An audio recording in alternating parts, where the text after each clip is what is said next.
Lily tries her best to laugh, but sounds horribly forced. It's Saturday morning, Isao. I was able to come earlier today. Oh, thank you. But don't you have to study for exams as well? I bring my books with me and read them on the bus. Plus, I have all evening. Don't you get car sickness? I mean, like, I don't like reading. I like reading a lot, but when I play my iPod, I might like read a book.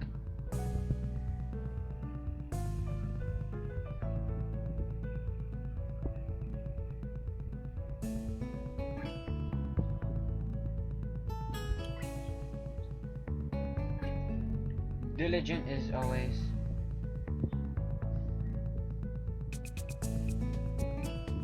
If she were capable of taking notes for Hanako, and I'm sure that we both returned to little pink notebooks jammed full of exam notes. You really are something else, you know that, right? My, it's how you're embarrassing me. However, there's something else I want to discuss with you. Oh really? What's going on? Did you find something about Hanako? Whoops. It would appear that Hanako is staying in a hospital's locked ward. Locked ward, she's not in trouble for what she did, is she? Oh my, no, but it's the only place in the hospital where she can be constantly monitored.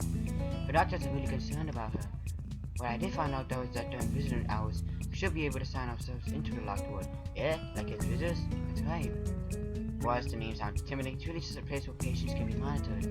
It's mostly for psychiatric patients and visitors can help a lot of them through tough times. It's practically encouraged. Thoughts turn through my head. Though if I were possible to get into the ward and perhaps see Hanako. As much as the doctors have warned against it, I can't stand not knowing she's going through. Mixture of hope and fear on Lily's face tells me that she feels exactly the same way. This is if you follow one, okay. This is the decision that will lead you on to the first bad ending or go to the other two. We're gonna do the first bad ending, which is go to visit Hanako. Anyways, I tried it out last night and I think I can walk, especially if you help me. Are you sure, Hisao? You know it as well as I do. Hanako needs us and we need her. Locking her up like this is just too sad. You are right. How can I help? For a bit of a struggle, I managed to stand up. Jolting movement sends bolts of pain coursing along my nerves, causing me to bite back a whimper. Hisao, you alright? Yeah, I'm just a little tender is all. Here, take my shoulder. Don't be shy now. I graciously accept Lily's offer and lean on her shoulder. She extends her cane forward and starts to lead me. I chuckle to myself against my protesting ribs. What's the matter? Oh, it's nothing. Just thinking that you're the one that's leading me around for once. I dare say you're right. It is a bit strange. We make our way into the woods hallway, blending into the crowd of the infirm and their guests. Lily seems to know the general route, and before long I start seeing signs directing us to the psychiatric care ward. Our pace is woefully slow, but every time we try to speed up, I feel the jagged edges of my broken ribs softly tearing apart my chest. I feel a hot bloom of blood on the surface of my skin and look down at my chest. As expected, new bright bruises are forming before my eyes. It's spread out from the small lumps where my ribs are dislocated, now rapidly covering the entire of my chest. Still, we've come this far already. Hanako needs us. A little bruising will clear up in no time. Are you sure you're alright, Hisao? I'm fine. Besides, we're in a hospital. What's the worst that can happen? I suppose you were right. I guess I'm afraid of losing you as Hanako is. Lily's words carry with them a strange mixture of whatever that is in concern. Mom is moved to tears not only by her sincerity, but also by the fact that she considers me close enough to care about. First time that I've ever heard anyone care for me in that kind of way. Take a deep of a breath as my body will allow and squeeze Lily just a little. Eh? Her surprised squeal makes me laugh. Just like Lily, we find it somehow surprising. Thank you, Lily, for everything. You're welcome, Hisao. But whatever brought this on? Nothing and everything. Just thank you. Saying nothing more until we reach the doors of the locked ward. The glass... oh god. Glass doors look ominous, surrounded by a number of magnetic locks and sensors. To the right of the door is a little window manned by a nurse in a far too flowery uniform. Hello, how may I help you? Good day, we're here to visit our friend, Miss Cardona. Oh, I see, please sign in here. I believe Miss Cardona's in the common room right now. Thank you ever so much. I sign the logbook that the nurse hands me through the small window for both Lily and myself. The nurse retrieves the book to the work, makes a couple of notes, and then toggles a button on her desk. There's an electronic buzz and a click as the door's lock is deactivated. Pull the door open and walk into the ward. Inside the ward just looks like any other patients walk around in their gowns, talking to each other, watching TV in a small common room. However, a detailed look around reveals the sad truth of the world. Many of the patients have the faraway gaze of people no longer connected to the world. One man who could be no older than 40 rocks inside his chair, oblivious to his surroundings. An elderly woman in the common room silently mouthing half of her conversation to the vacant space beside her. Lee and I walk past room after room, faces simply gazing out of windows. Whereas the usual suspected smell of a hospital is as prominent here as anywhere There's also several traces of sweat and human fell film in the air. It's unbearable. I can only imagine. There's no place for Hanako. The name you gave it to front desk. I had my family do some research on my behalf. We have friends at this hospital, but please, ask no more. This quavering voice said me, I don't feel like reading anymore. You read this.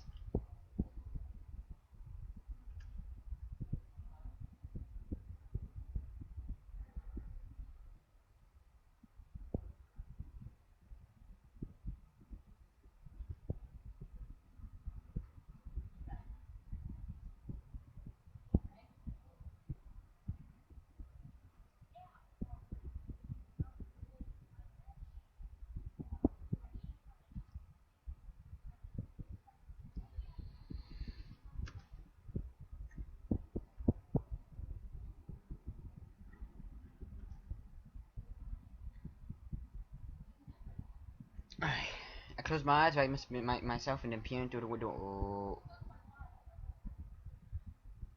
Hanako sits in the corner of the room, hugging her knees, arms like her long matted hair hangs over her face and legs as if someone dumped a pile of dull thread upon her cold frame. Her hand grips her shin so tightly that the color has been washed from them. Can't bear to see it, and I have to grasp the door handle and Lily's shoulder to prevent myself from collapsing. Just her tiny body will walk into an destitution. Sal, what is it? She's... oh lord.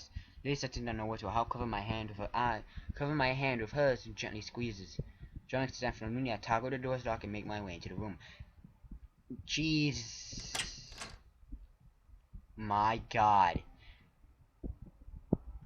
I'm terrified. Yep,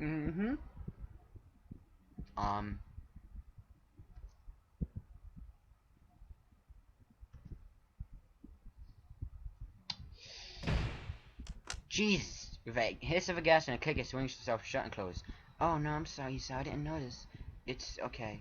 My words are labeled, my consciousness is focused only on the crumpled form of the girl in front of my eyes. How is she? Not good. The combination of concern for Hanako, my injuries make walking difficult, and I can barely stagger through her. As I get closer, I hear her quiet muttering. Hanako? She makes no response. She's so caught off from reality that she doesn't even seem to have noticed our presence. As I get closer to see her plate of food next to her downstairs untouched. Has she not eaten a thing since that day?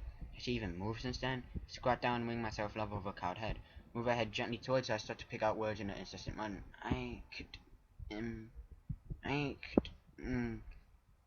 killed him. Killed them all. Hanako's words striking me to the core. Hanako? Hanako! Brush away the hair covering her face to refill her eyes. Cold, dead eyes, unable to focus on anything. The dim distance I can hear Lily's voice. Sal! Sal, what's going on? Where are you? The lack of sensory input must be downly frightening, but what's the least of my concerns. I gently wrap Hanako's hand with mine. Hanako, I'm here. Look, I'm here. Promise I'd never leave you, right? Hanako? I killed them all. Her eyes skid around in their sockets, searching for answers she will never find. I grab her by the shoulders and try to shake her back to reality. Hanako, I'm here. Look at me. Talk to me. Hanako, Hisao, are you there? What's going on? Suddenly, a faint glimmer of recognition appears on Hanako's face. Lily, keep talking. Hisao, what's going on? I don't know, but we're getting there. Just keep talking. Hanako, are you there? Hanako? It's Lily, remember? We go to school together. We live next door to each other, remember? We reach senses Hanako's murmurs fade in volume, and her rapid eye movements slow down. Remember, you, me? Her eyes stop. And Hisao. To mention my name, Hanako's body tenses. But her head snaps up, locking her eyes to me. For brief, instant relief floods my body, nullifying the pain and torment. Hana. Hanako screech pierces my eardrums and burrows directly into my brain. Her eyes, now totally awake, regards me in a pure, abject terror. She stands blot outright, throwing me to the ground. As I try to collect my broken body, she bolts for the door. Ha! Ha! I try to speak, but my lungs feel like they are trapped by my disjointed ribcage. All I can manage is to wheeze the first syllable of her name. Lily lies on the floor and knocked over by Hanako on her rush to the door. Hanako grasps the doorknob, desperately trying to wrench the door open. But it's no good, the door doesn't do so much as budge. Finally managed to stand up, the heat of internal bleeding now like a fire in my chest. Ha! Ha! Spittle sprays from my mouth as I try to speak. I reach out as far as I can and stumble across the room towards Hanako. Get away! Get away! Get away! Get away! If I can just make it to her, then I'm sure I can comfort her. Get away! Get away! Get away! Get away! Get away! I can't! No, I can't go any higher without screaming. If I go into my regular voice.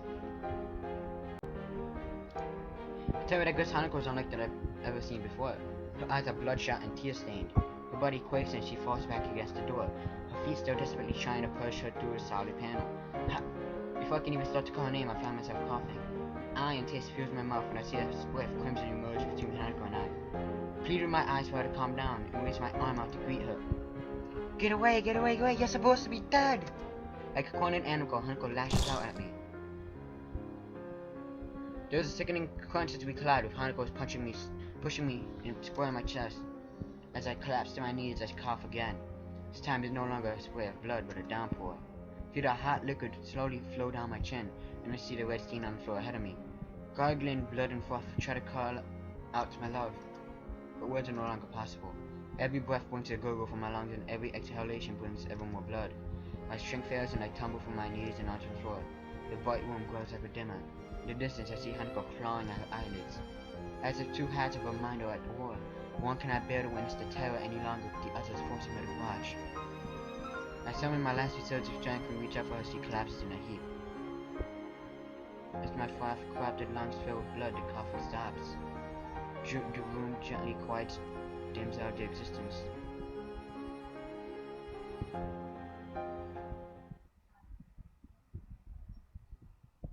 What? I know I've seen all these before, but what the heck for what?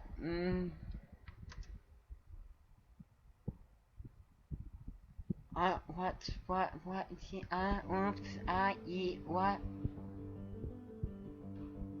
What? You,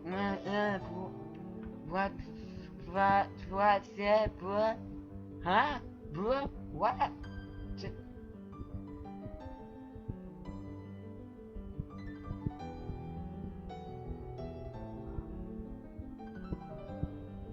I don't know what to say.